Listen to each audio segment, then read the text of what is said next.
Hola, doctor, buenas tardes.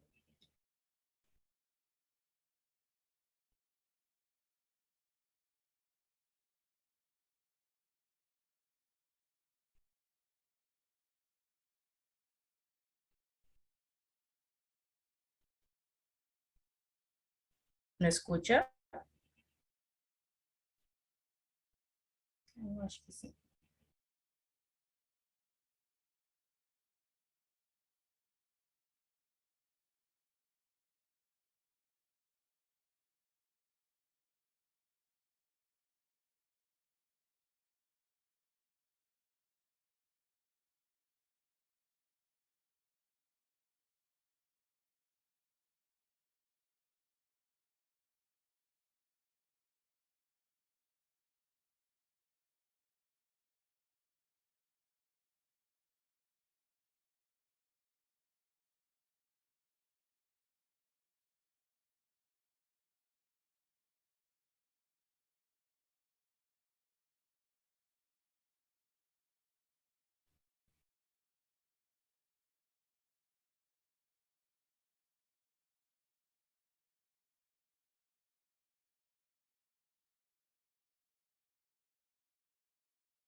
Bien, hola, hola, ¿me escucha? Aquí no está Brenda.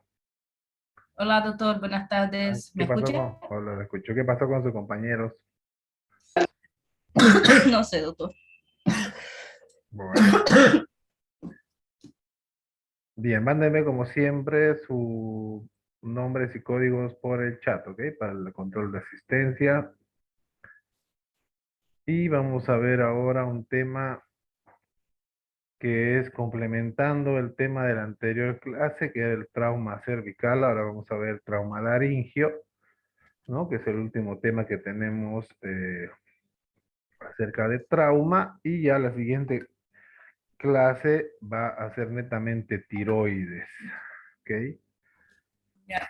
Bien. Aquella infográfica de Eso es tiroides. para la siguiente práctica. Ahora les puse un artículo que van a revisar después de la clase. Es un artículo de actualización justamente de este tema. Y en base a eso van a hacer un pequeño resumen, un mapa conceptual para enviar, ¿ok? Haciendo un resumen de ese artículo, ¿ya? Ya, gracias, doctor. Bien. ¿Se puede ver ahí la diapositiva? Sí, ¿no? Sí. Bien, vamos a empezar entonces con la clase, una clase cortita que vamos a revisar esta patología que es el trauma laringio. Bien, entonces les decía que es un poco para complementar el anterior tema, ¿no? Si bien el trauma laringio es muy infrecuente, ¿no? Tiene que ser, digamos, el impacto, la fuerza del trauma bastante grave, por decir, para poder producir un trauma laringio como tal. Generalmente, los, eh, los traumas cervicales se limitan simplemente a partes blandas, contusiones, ¿no? Entonces tiene que ser un impacto muy fuerte, una fuerza muy grave para que produzca un trauma laringio, ¿no? Por lo cual es bastante infrecuente.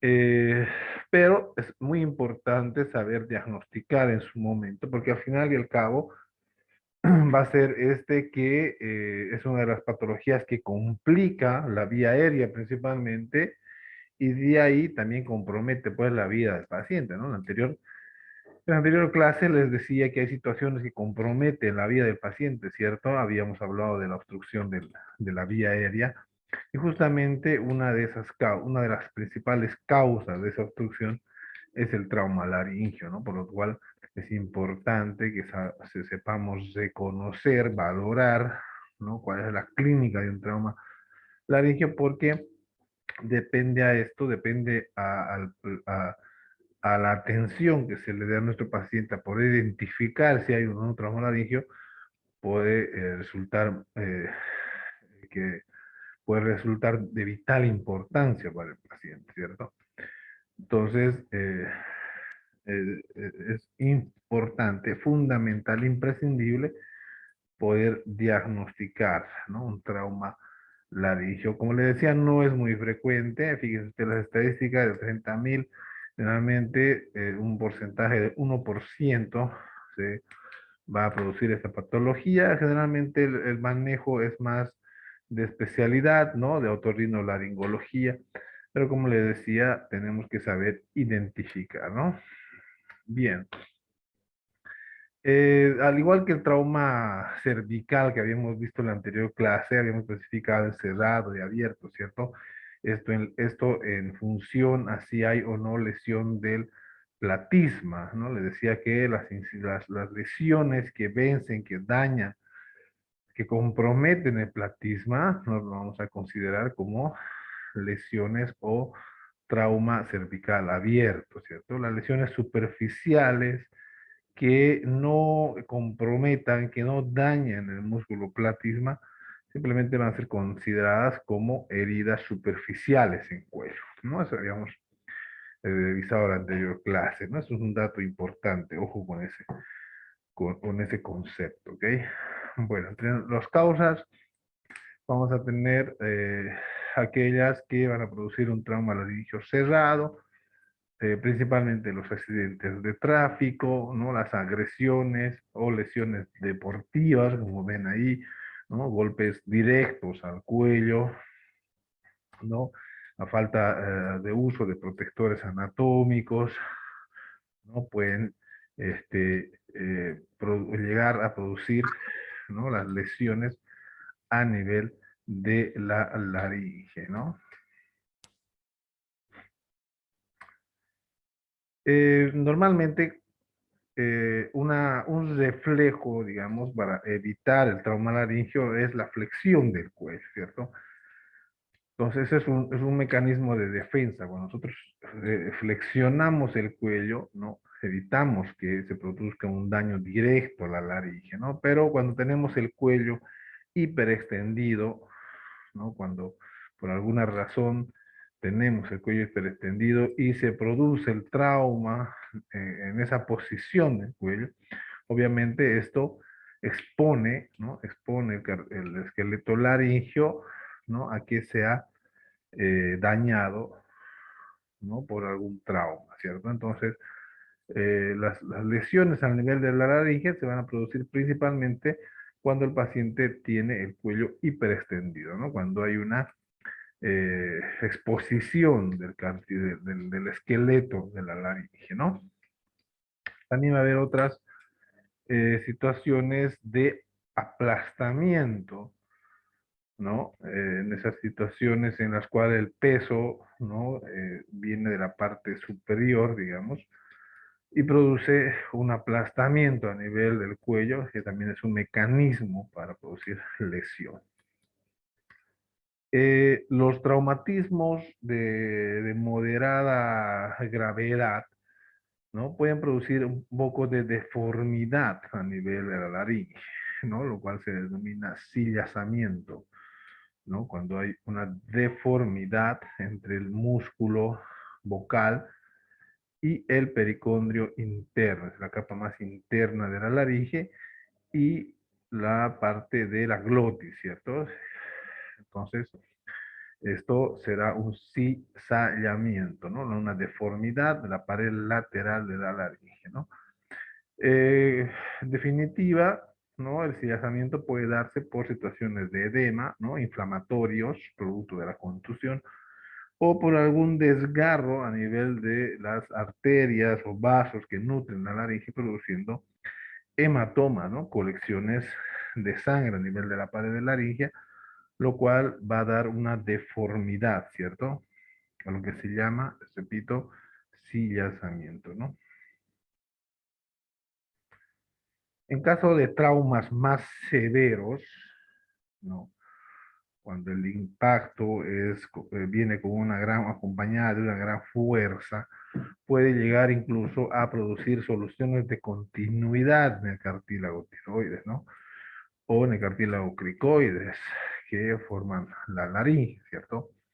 Entonces puede haber situaciones de fractura de estos cartílagos, ¿no? No solamente los huesos se fracturan, sino también los cartílagos, ¿no? Entonces, cuando el trauma es severo y es directamente en la laringe, paciente con cuello hiperextendido, se van a producir fracturas a nivel de estos cartílagos, ¿no? También puede haber desinserción de los mismos debido a ruptura de los ligamentos laringeos o subluxación de las articulaciones, ¿no? Y no solamente limitarse al cartílago tiroides, sino también a otros cartílagos que componen la laringe, como es el cartílago cricoide, ¿cierto? Y las lesiones también severas, además de producir fracturas en los cartílagos, pueden producir lesión de estructuras nerviosas, ¿no? Una de las más frecuentes es la lesión del nervio laríngeo recurrente, ¿no? El encargado de dar inervación a la musculatura de la fonación, ¿cierto? Entonces el paciente quedará pues con la dificultad de articular el habla, ¿no? El paciente quedará afónico cuando se produzca una lesión del nervio laríngeo recurrente, ¿no? Esto siempre y cuando sea un trauma de gravedad, ¿no? Un trauma severo, que curse con fractura y lesión nerviosa.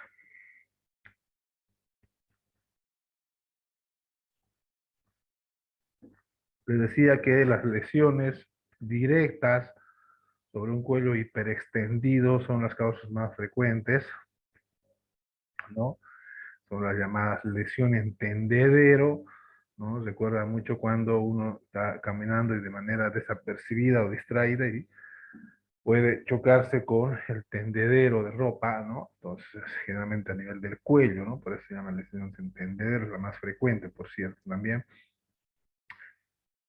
Y generalmente puede producirse por, ¿no? Objetos contundentes, romos que golpean la parte media del cuello, ¿no? El paciente está, como le decía, en una situación desapercibida, ¿no? Y de manera accidental, pues se golpea esta parte, ¿no? Ya sea con un alambre, un rama de árbol, o el tendedero de la ropa, ¿no? O las lesiones deportivas directamente, como ven ahí, ¿no? Golpes, ¿no? Directamente a nivel del cuello, ¿no? Las pueden producir incluso fracturas, como ven ahí en el esquema, ahí nos muestra aquí, perdón, diferentes fracturas, ¿no? A nivel del hueso ioides, a nivel del cartílago tiroides, o ya les decía, fracturas a nivel del cartílago cricoides, ¿no? Separación de los anillos traqueales de la cricoides, ¿cierto? Entonces, cualquiera de estas lesiones puede producirse secundarias a una contusión, a un golpe, a un trauma, ¿no?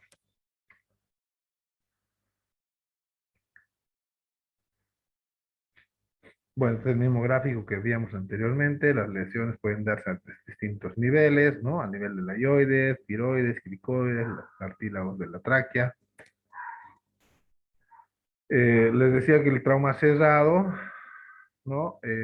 Muchas veces hay algunas situaciones que agravan, ¿no? El trauma, por ejemplo, en la edad avanzada, ¿no? Son los que presentan más fracturas debido a que los cartílagos a esta edad, a la tercera edad, tienden a calcificarse, ¿cierto? Entonces, son más propensos a producir fracturas, ¿no? En los niños hay menos riesgo de fractura porque la laringe es más alta, está menos expuesta, ¿no? Entonces, por lo tanto, en los niños es muy infrecuente el trauma de laringe como tal, ¿no? Y por otro lado tenemos, al igual que en el trauma cervical que habíamos visto en la anterior clase, el trauma de la laringio penetrante, ¿no? Es decir, cuando se acompaña de una solución de continuidad, este producto, ya sea de accidentes o lesiones por arma de fuego, ¿no? O lesiones por arma blanca, ¿no? Estas laceraciones o lesiones a nivel de la piel pueden variar, ¿no? En cuanto a la gravedad, pueden ser desde lesiones menores que solamente comprometan piel y tejido celular subcutáneo, ¿no? Es decir, lesiones superficiales, a grandes, ¿no? Lesiones que puedan lesionar, bueno, para la redundancia, que puedan comprometer, ¿no? Ya sea cartílago, incluso la mucosa misma de la laringe, ¿no? Puede haber lesión de partes blandas, incluso estructuras adyacentes, ¿no? En el caso de las lesiones por arma blanca, perdón, por arma de fuego, ¿no? Las heridas por bala, se asocian a severo daño tisular, ¿no? Si bien la lesión como tal puede ser pequeña, mínima, ¿no? El daño es más profundo y compromete más estructuras, ¿no? Entonces, generalmente las lesiones por arma de fuego, por bala, como dice ahí, son bastante complejas, ¿ya? En cuanto a la separación, en cuanto al tratamiento. Hay algunas situaciones que pueden amenazar la vida del paciente, como una sección completa de la laringe, ¿no? Pacientes con, realmente han escuchado hablar de de esas lesiones que terminan degollando, ¿no? Una persona, ¿no? Esas lesiones completas de la laringe, ¿no? O cuando producto de la contusión hay un edema masivo del tejido blando, ¿no? Hay una obstrucción de la vía aérea, por lo tanto puede causar asfixia y posterior paro respiratorio, ¿no?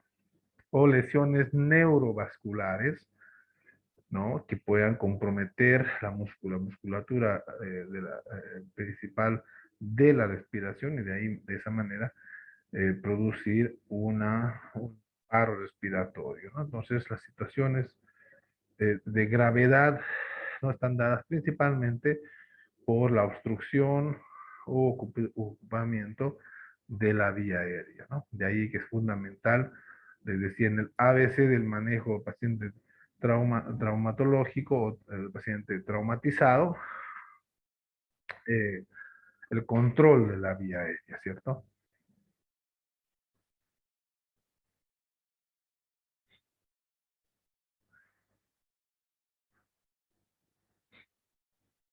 Bien, entonces, ¿cuáles van a ser los signos, síntomas de un trauma laringio penetrante?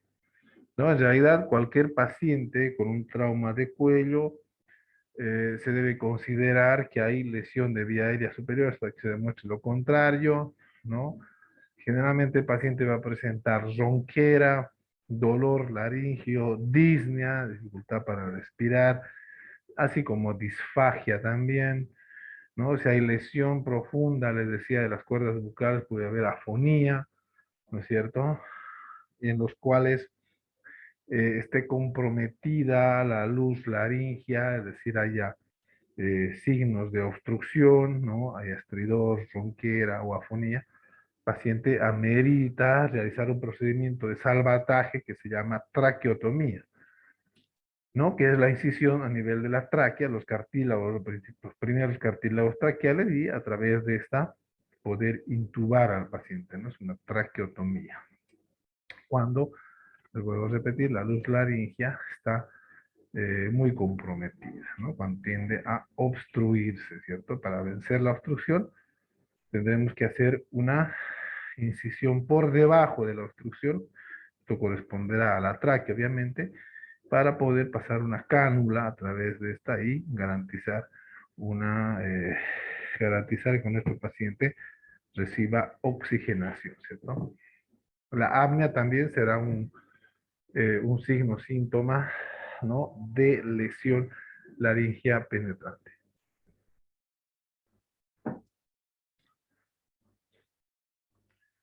Una vez hecha las investigaciones, la anamnesis, la entrevista, la reconstrucción del hecho, ¿no? Les decía en la clase de trauma que eh, todos los datos que uno pueda obtener, ¿no? Toda la información que se pueda obtener será fundamental para nosotros hacernos una idea, ¿no? De la gravedad del trauma, ¿no? Eso les decía cuando habíamos empezado con estas clases de ver lesiones por trauma. No les decía que era importante, ¿no? La anamnesis y el examen físico, ¿no? Y en el examen físico, en este caso, vamos a concentrarnos en, sobre todo, identificar lesiones neurovasculares, ¿no? Que pueden amenazar la vida del paciente, ¿no? Si identificamos un sangrado vascular profuso, pues tenemos que actuar de manera rápida, ¿no? Tratar de cohibir esa hemorragia, ¿no? El examen físico también incluirá las lesiones de la columna cervical, ¿no? Les decía cuando habíamos hablado en la anterior clase que una de las principales medidas o primeras medidas para el paciente, para la atención del paciente politraumatizado es la colocación del collar cervical, ¿cierto? No sin antes, les decía, hacer una leve exposición, una rápida exposición o evaluación, exploración, perdón, más que puede ser una evaluación, una exploración de la columna cervical, ¿no? Ver que no haya dolor a la palpación, que no haya deformidad o desplazamiento de las vértebras que nos puedan hablar de un trauma cervical, trauma medular en todo caso, ¿no? También tendrá que realizarse la palpación de los grandes vasos del cuello que pueden desgarrarse, pueden lesionarse, ¿no? Puede haber, en la anterior clase habíamos hablado de los signos blandos y duros de lesión vascular, ¿no? Entonces, será importante poder detectar todos esos signos, síntomas y actuar de manera pronta, ¿no? Entre síntomas tenemos el estridor, ¿no? Que puede ser en el momento de la inspiración o de la expiración, o puede ser en ambos, ¿no? Combinado, ¿no?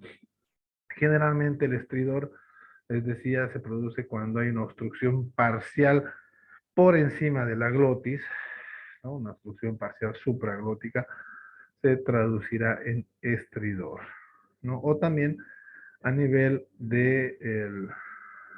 cuando hay un estridor expiratorio, ¿no? Podemos pensar que la obstrucción es por debajo de la glotis, ¿no? Y cuando hablamos de una lesión combinada, vamos a ver que la obstrucción puede ser a nivel de la glotis misma, ¿cierto? Entre otros síntomas, signos, tenemos la hemoptisis, tenemos el dolor permanente en la región laringea, tenemos, les decía, la ronquera, ¿no? El paciente no logra realizar una buena fonación, y entre otros signos, síntomas, puede haber disnea también, ¿no? O sea, ese cansancio permanente o a moderados, leves, grandes esfuerzos. La disfagia también será importante, ¿no? La dificultad para poder ingerir alimentos, ¿no? Todos estos datos, ¿no? Y principalmente el estridor, por lo que eso está aquí resaltado, será principalmente, ¿no? Las causas del trauma cervical.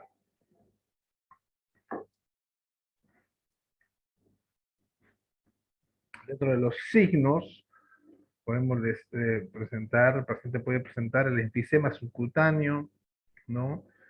Que habíamos hablado en la anterior clase, ¿no? ¿Qué básicamente era el enfisema subcutáneo? ¿Cuál era el concepto?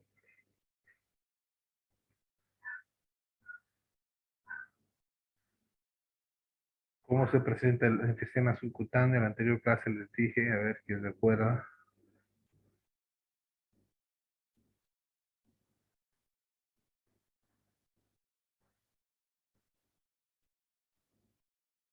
Hola.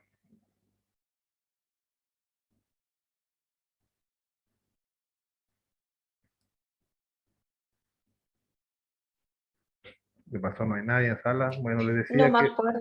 a ver, ¿qué era el enfisema subcutáneo? Recuerdo que dijo que este tipo de trauma ocurría cuando hay ese ahorcamiento, pero la lesión es interna, no es, es una herida considerada cerrada. Ya, pero ¿qué es el enfisema subcutáneo como tal? ¿Qué se entiende por enfisema subcutáneo? ¿Qué entienden por esa palabra? Enfisema subcutáneo. Les dije en la anterior clase, ¿no?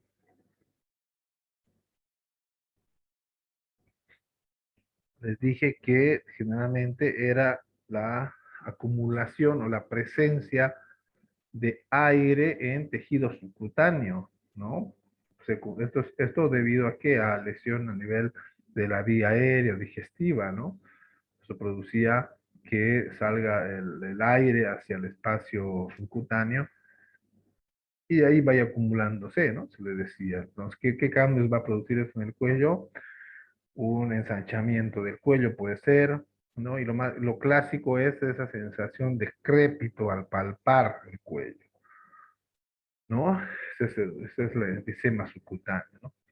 Bueno, dentro de otros signos, también está la pérdida de la prominencia del cartílago tiroides, obviamente, ¿no? Debido al trauma, la inmovilidad de las cuerdas bucales, decía, si es profundo, este puede incluso desinsertar o lesionar los nervios, por lo cual la fonación será muy difícil para el paciente. Puede haber un hematoma laringio debido a la vascularización, ¿no? A la ruptura o la lesión de algún vaso puede producir ahí un hematoma.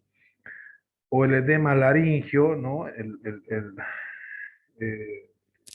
el aumento de volumen a nivel intraluminal puede producir obstrucción de la vía aérea y también las laceraciones de la laringe, ¿no? Te dan otros signos de, de trauma a nivel de la laringe, ¿cierto? Entonces puede ser desde las radiaciones, edema, la formación de hematomas, ¿no? La afonía, ¿no? La inmovilidad de las cuerdas vocales por lesión nerviosa principalmente, ¿no? Todos estos signos nos van a advertir una posible fractura de la laringe o lesión de la laringe.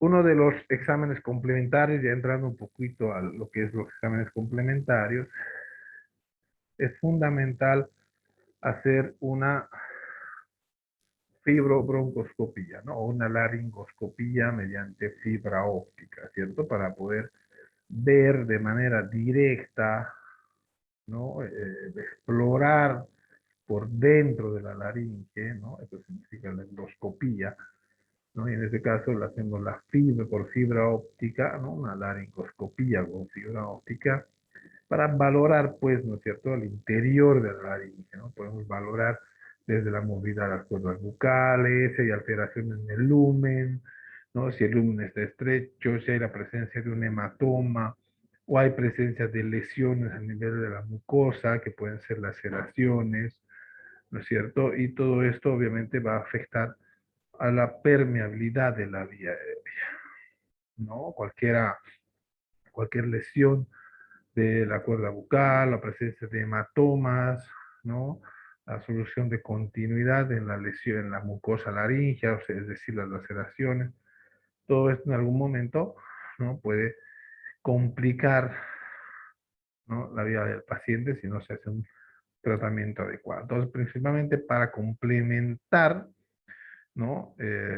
Nuestros hallazgos en nuestro examen físico, tenemos la laringoscopía con fibra óptica, ¿no? Es uno de los exámenes complementarios fundamentales en este caso del paciente, ¿no? También podemos recurrir a la tomografía axial computarizada, ¿no? Que nos muestra con lujo de detalles, ¿no es cierto? Si hay la presencia de hematomas, si hay la presencia de fractura, ¿no? Soluciones de continuidad a nivel de la laringe, ¿no? Si el lumen está conservado, ¿no? O hay un estrechamiento a nivel del lumen, ¿no? Todos esos datos va a aportar la tomografía, ¿no? Tomografía de cuello en este caso, ¿no? Entonces aquí tenemos un corte, digamos, axial, ¿no? Del cuello, ¿no? Acá tenemos la parte central, ¿no? Esta parte correspondería al lumen de la tráquea, ¿no? Fíjense ustedes. En este caso está centralizado, está libre, ¿no? Entonces, la tomografía será fundamental para poder estudiar ya sea las lesiones mismas o las repercusiones a partir de partes blandas, ¿no? Aquí, por ejemplo, si vemos con detenimiento, vemos una solución de continuidad a nivel del cartílago o el hueso hioides, ¿no? Aparentemente, miren, aquí donde está mi cursor, hay una falta de, una ausencia de continuidad, ¿no es cierto? ¿No? Dando una imagen clásica de una fractura, entonces, a este nivel, ¿no? Entre otros exámenes que podemos solicitar cuando estamos sospechando de lesiones vasculares, ¿no? Ya les decía en la anterior clase, podemos usar desde una arteriografía, ¿no? Que es un método muy efectivo, muy detallista, pero lo malo es que es un método invasivo, que requiere, ¿no? La administración por vía endovenosa de un contraste, ¿no? De tal manera que nos pueda mostrar todo el mapeo arterial, ¿no es cierto? Entonces es un estudio que tiene sus ventajas, pero también sus desventajas, ¿no? El hecho de que sea invasivo, de que sea costoso muchas veces, limita que nuestros pacientes puedan acceder a este tipo de exámenes, ¿no? Entre otros tenemos otros exámenes complementarios, la radiografía contrastada con bario, ¿no? Eh, las radiografías de columna cervical, les decía en la anterior clase, siempre que hay un trauma cervical, debemos pedir, les decía, una radiografía de columna cervical en proyección anterior y lateral, les decía, y siempre una radiografía de tórax, ¿se acuerdan? Para poder descartar lesiones asociadas al trauma cervical, ¿no? Entre otros exámenes, la esofagoscopía, que tiene que ver con la endoscopía, el hecho de poder mirar, ¿no? En tiempo real, ¿no? Cómo se encuentra el interior, por decir, ¿no? De la laringe en este caso, ¿no? Entonces la esofagoscopía será también importante para el diagnóstico de algunas lesiones, ¿no? En la mucosa o situaciones que pueden amenazar la permeabilidad de la vía aérea, la vía digestiva también, ¿no? Nos pueda dar un detalle de, ¿no? Si hay alguna alteración a nivel de la mucosa o si hay algún grado de obstrucción, ¿cierto? Bien, entonces, una vez identificado las lesiones, haber hecho la anamnesis, exploración física, haber pedido los exámenes complementarios de imagen principalmente, ¿no? Tenemos que hacer un tratamiento, ¿no? No olviden que es un paciente politraumatizado. Les decía que también en la anterior clase que hay situaciones en las cuales debemos actuar de manera pronta, ¿no? Y les decía que mucho depende de esa actuación, ¿no? De la primera hora, les hablaba, ¿no? La hora de oro para el manejo del paciente traumatizado, ¿no? Entonces, obviamente que el tratamiento será preservar la vida del paciente, ¿no? El objetivo principal, y restaurar de manera pronta la función, ¿no? Ya sea de la vía, principalmente en este caso la vía aérea, ¿cierto? Entonces, el manejo de emergencia está destinado a mantener una vía aérea permeable, ¿no? Y esto les decía, puede ser por intubación a través de vía oral, o cuando hay una lesión a nivel de la laringe, a nivel de las cuerdas bucales, se puede incluso hacer una traqueotomía, ¿no? De emergencia, ¿no? Para poder eh, garantizar, ¿no? La vía aérea, para que nuestro paciente reciba oxígeno por la vía aérea, ¿cierto? Entonces será fundamental eso. En los casos de que haya inminente paro cardíaco, pues tendremos que hacer las maniobras de resucitación, no identificar, les decía, cuando hay lesiones por arma blanca, sobre todo, o arma de fuego, con el control de la hemorragia será importante, ¿no?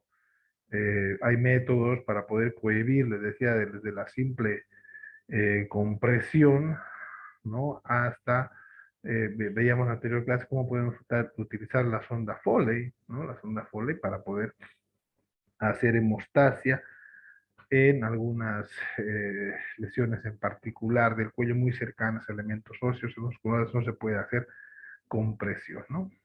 Entonces el control de la hemorragia será también fundamental. El tratamiento en general del trauma laríngeo puede dividirse en tratamiento médico y quirúrgico, ¿no? Como en toda patología, ¿no? Hay algunas situaciones en las cuales simplemente amerita un tratamiento médico, es decir, mantener al paciente en observación, hacer una revaloración física, clínica y laboratorial o imagenológica cada cierto tiempo, ¿no? Entonces hay situaciones en las que se pueden resolver espontáneamente, ¿no? Sin la necesidad de dejar secuelas en el paciente, como son el edema, ¿no? El edema es un proceso inflamatorio que puede revertir, la presencia de hematomas pequeños, ¿no? En la mucosa, con la mucosa intacta, ¿no? Laceraciones a nivel de la glotis que se pueden hacer pequeñas, o lesiones a nivel de la supraglotis, ¿no? En las cuales no hay lesión de cartílago, es decir, el cartílago no está expuesto, o cuando hay fracturas no desplazadas, ¿no? O únicas, ¿no? Ya sean, ya les decía, ¿no? Se pueden fracturar de ilioides, a tiroides, ¿no? A cricoides. Cuando hay fracturas no desplazadas, entonces probablemente el tratamiento médico vaya bien, ¿no? El paciente vaya mejorando. Entonces, esto en función a que podamos garantizar a un paciente politraumatizado una laringe estable, ¿no? Hay algunas situaciones que requieren terapia o manejo quirúrgico inmediato, ¿no? Principalmente esto tiene que ver con lesiones que incluyen las cuerdas bucales, ¿no? Para poder tratar de reparar esas lesiones, principalmente nerviosas, ¿no? Cuando las lesiones a nivel de las mucosas son grandes, ¿no? Son grotescas, en esos casos hay que reparar quirúrgicamente, o cuando los cartílagos están expuestos, ¿no? Algo que no puede suceder, ¿no? Un cartílago expuesto está, se puede asociar o después puede desatar una infección, ¿no? Por lo cual siempre se debe cubrir los cartílagos, ¿no? Recordemos que son estructuras poco vascularizadas, ¿no? Entonces, si hay el desarrollo de gérmenes a este nivel, es muy difícil hacer el manejo terapéutico, ¿no? Hay que tomar en cuenta que los cartílagos son poco irrigados, ¿cierto? No reciben una buena irrigación, por lo tal, el uso de los antibióticos generalmente no alcanza, ¿no? No llega a estas partes del cuerpo, ¿no? Lo mismo en las fracturas de cartílago tiroides, ¿no? O cricoides, ¿no? Si son múltiples fracturas o están desplazadas, pues tendrá que ser tratamiento quirúrgico, ¿no? Sobre todo cuando hay desplazamiento, ¿no? Desplazamiento de las estructuras, ya sea, principalmente, en este caso, de la laringe, ¿no? De los cartílagos, ya sea de la tiroides o cricoides, ¿no? Otra situación que también amenaza, o bueno, que requiere exploración abierta, requiere cirugía, es la parálisis de las cuerdas vocales, ¿no? Tratar de identificar los nervios laringeos recurrentes que se asocia mucho a esta complicación, que es la parálisis, la afonía, la falta de poder eh, articular la voz, ¿no? Es fundamental entonces hacer un tratamiento quirúrgico en estos casos, ¿no? Ahí tenemos una tablita que la van a, van a ver mejor y en español en el artículo que les estoy compartiendo. Perdón, es una clasificación, ¿sí?, por grupos de las lesiones de laringeas, ¿no? O sea, se los van identificando, ¿no? La van a ver eso, y tiene que estar en su resumen del artículo, ¿no? Es importante. Y el tratamiento médico, ¿no? Estará destinado principalmente a hacer la observación de paciente no menor a 24 horas, habrá que internar al paciente, hay que estar preparados en el caso de que se amerite una traqueotomía de urgencia, ¿no? Habrá que tener el material para realizar en el caso de que el paciente presente un edema, ¿no? Hay una obstrucción de la vía aérea, tenemos que disponer inmediatamente el equipo de traqueostomía, ¿no? Lo otro es tener al paciente en reposo, elevar la cabecera, ¿no? Dieta líquida, ¿no? Evitar hablar, ¿no? Dar reposo a la voz, garantizar un ambiente fresco, acondicionado, ¿no? Brindar soporte de oxígeno, oxigenoterapia, ya sea por mascarilla o por bigotera, ¿no?